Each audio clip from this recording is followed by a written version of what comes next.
Welcome to the lecture on Engineering Statistics and Linear Algebra.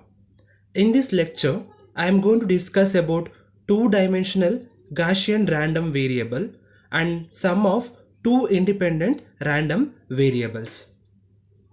So first we will discuss about two-dimensional Gaussian random variable. So actually this two-dimensional Gaussian random variable will be exist only if the mean 0 and the variance unity in the given PDF. So let me consider the two-dimensional Gaussian random variable in the form f of x comma y. So I am representing PDF f of x comma y is equal to 1 by 2 pi into square root of 1 minus correlation coefficient rho xy whole square into exponential power, that is minus of x square minus 2 into rho xy plus y square divided by 2 times of 1 minus rho square xy. So here this rho xy is a correlation coefficient of x comma y, and this modulus of rho xy will be less than 1, or 1 minus rho square xy will be greater than 0, will get it. So now it is clear that with this condition, it is clear that the function, the PDF function f of x comma y is greater than or equal to 0. I mean it is non-negative with the limit minus infinity less than x less than plus infinity and minus infinity less than y less than plus infinity, and the double integral, that is minus infinity to plus infinity minus infinity to plus infinity f of x comma y dx dy will be equal to infinity. So this is the required conditions to satisfy the given function is a valid PDF. So hence I can conclude that the two-dimensional Gaussian random variable is a valid PDF here. So and also from the equation it is clear that the mean will be 0 for this equation and unity will be variance. So now with this condition I can conclude that the expectation, I mean mean of x, I mean the mean of y will be equal to 0 always for the two-dimensional Gaussian random variable, and the variance sigma x square sigma y square will be equal to unity in case of the two-dimensional Gaussian random variables. So correlation of two-dimensional Gaussian random variable. So already we know the expression for correlation, that is E of expectation of xy can be called as an correlation of two-dimensional random variables. That is correlation coefficient is different, correlation is different. So the correlation of two-dimensional random variable is given by E expectation of xy. So since here the mean of x and mean of y is equal to 0, obviously the covariance of xy will be obviously equal to the expectation of xy or the correlation of xy. So it will be equal to minus infinity to plus infinity minus infinity to plus infinity xy f of x comma y dx dy. So after putting for the Gaussian random variables from the equation 1 in the above equation, so I will get the equation for covariance of xy will be equal to the expectation of xy will be further equal to the the correlation coefficient of xy. So all these three are equal in case of the two-dimensional Gaussian random variable. So next is two-dimensional independent and uncorrelated Gaussian random variables. So if the random variables x and y are uncorrelated, so it will be obviously equal to the correlation coefficient of x comma y will be equal to 0. So if this rho will be equal to 0 in the above equation, so I got the expression like f of x comma y will be equal to 1 by 2 pi e power minus of x square plus y square by 2. If I expand this equation again, I'll be getting 1 by square root of 2 pi e power minus x square by 2 into 1 by square root of 2 pi e power minus y square by 2. So this is nothing but in case of one-dimensional Gaussian random variable, it will be equal to f of x, this will be f of y. So I got f of x comma y is equal to f of x and f of y. So I got the conclusion like if x and y are uncorrelated random variables, then I will get x and y are independent random variables. So property.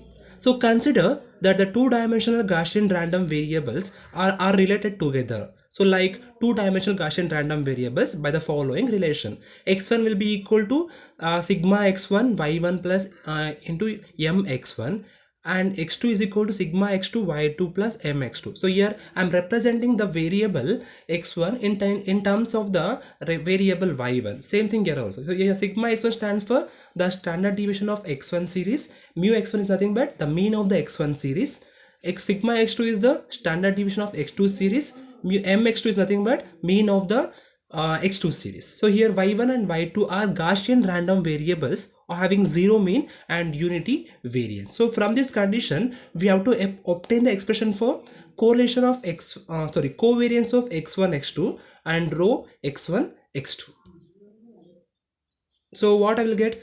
Consider the covariance formula first. So the covariance of x1 x2 is given by expectation of x1 minus mx1 into x2 minus mx2. So this is the expert expression for the covariance formula. So now if I replace the formula of x1 and x2 in this equation, so I will be having expectation of sigma x1 y1 plus mx1 minus mx1 into sigma x2 y2 plus mx2 minus mx2. So since here I can cancel mx1 and mx1, mx2 I can cancel here. So I got the expression like expectation of sigma x1 y1, sigma x2 y2. So since the sigma x1 and sigma x2 are constant, I can take it as outside. So I will be having the correlation of y1 y2 or expectation of y1 y2 will be having.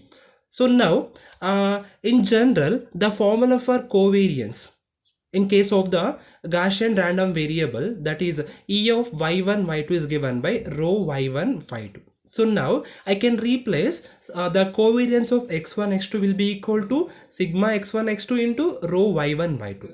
So now I'm going to equate the equation number and also by the definition of the covariance in general covariance formula, we'll be having the covariance of x1 x2 will be equal to sigma x1 sigma x2 into rho x1 x2. So I'm going to equate both the equations. So since both are same the left side, so I can equate the LHS here. So if I equate LHS, I'll be getting the equation like sigma x1 sigma x2 into rho y1 rho y2 is equal to sigma x1 sigma x2 into rho x1 x2. So I got the correlation between x1 and x2 will be equal to the correlation between y1 and y2. So this is the expression for covariance of x1 x2 and correlation of x1 x2 in case of the Gaussian random variables. So next is sum of two independent random variables. So in this case, I am going to add the two independent random variables. I am going to find the mean and variance of that particular random variable in this case. So let x and y be independent random variables with the PDF f of x and f of y. So let me consider the sum of these two independent random variables as z. So let me take z is equal to x plus y with the sum of two independent random variables here. So now I am going to find the mean and variance for the sum of the independent random variables. So that is property number 1. The two independent random variables x and y are added to form new random variables z. So prove the following relations for the sum. Mz is equal to mx plus my, that is mean of z will be equal to mean of x plus mean of y, and the variance sigma z square will be equal to sigma x square plus sigma y square. So we'll see how to prove this one. So consider the sum of two independent random variables x and y, that is z is equal to x plus y. So I'm going to apply the expectation on both the sides of the equation. So to find the mean of z, I'm going to apply the expectation formula on both sides of the equation. So I will be getting the equation like expectation of z is equal to expectation of x plus y. On expanding this, I will be getting expectation of z is equal to expectation of x plus expectation of y. Since here x and y are independent and expectations are linear always, so I can rewrite this equation like this. So since we have the formula for mz is equal to mx plus my from this equation, so we got the mean of z will be equal to mean of x plus mean of y when we add two independent random variables in the same platform. So next is I'm going to estimate the value of the variance, so that is sigma z square. The formula for the variance is given by sigma z square is equal to expectation of z minus mz whole square. The formula for z is given by x plus y, and the formula for mz is given by mx minus my.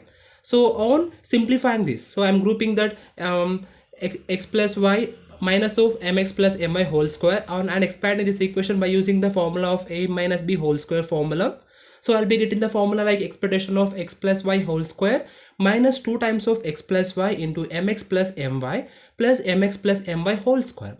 So on expanding this two equations further by using a plus b whole square formula, I'll be getting the equation like expectation of x square plus 2xy plus y square minus 2x mx minus 2x my minus 2y mx minus 2y my plus mx square plus my square plus 2 times of mx my. So on simplifying this further by grouping all the equations, I am grouping like this: expectation of x square minus 2x mx plus mx square plus 2 times of xy minus x my minus y mx plus mx my and y square minus 2y my plus my square. So it will be equal to what? Expectation of x minus mx whole square. I am going to expand this expectation for complete equation, and plus 2 times of expectation of x minus mx into y minus my plus expectation of y minus my whole square. So it will be equal to what?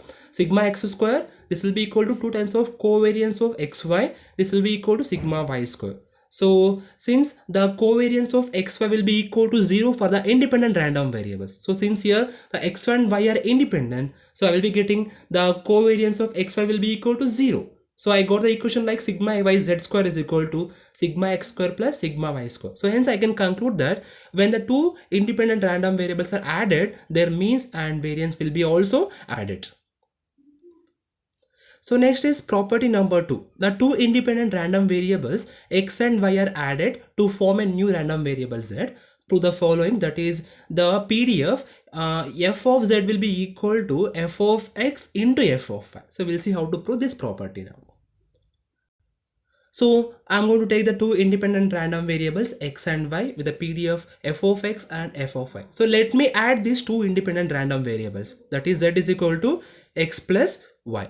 So if I draw these independent random variables, that is the sum z is equal to x plus y like this. So I'm going to take x and y plane here. I'm going to draw the straight line x plus y in this plane. X plus y is equal to z. So if I draw this part, so this region will be the sum will be greater than z, and this complete part will be the sum will be less than z. So now the CDF of this z equation will be given by what? The formula capital F of z will be equal to the probability of z is less than or equal to small z. So the z is nothing but what? X plus y. So I will be getting the p of x plus y is less than or equal to z. So now I am going to represent this equation as a joint probability, that is integration, the double integration over the region x plus y less than or equal to z with a PDF f of x comma y dx dz. So here the region x plus y less than or equal to z can be written as y is equal to z minus x also. So hence I am replacing the value of y as z minus x in this equation. So I'll be getting the equation like f of z is equal to integration minus infinity to plus infinity, integration minus infinity to z minus x, f of x comma y dy dx. I will be calling this one as equation number 1. So now I'm going to use the change of variable in the integration concept. So like if I change the variables to x, so I'll be getting the equation like f of z is equal to integration minus infinity to plus infinity, the PDF x comma z minus x into dx. I will get it. So this can be obtained by using the double integration concept. So since here the x and y are independent random variables, I can represent this PDF as the multiplication of two independent random variable, that is f of x and f of z minus x, like this. So I got the equation like the capital F of z is equal to integration minus infinity to plus infinity f of x f of y z minus x dx. So this can be noted as the convolution of x and y. So I'll be getting the equation like f of z is equal to f of x into f of y. So in the PDF z is equal to x5 is the convolution of PDFs of x and y. Thank you.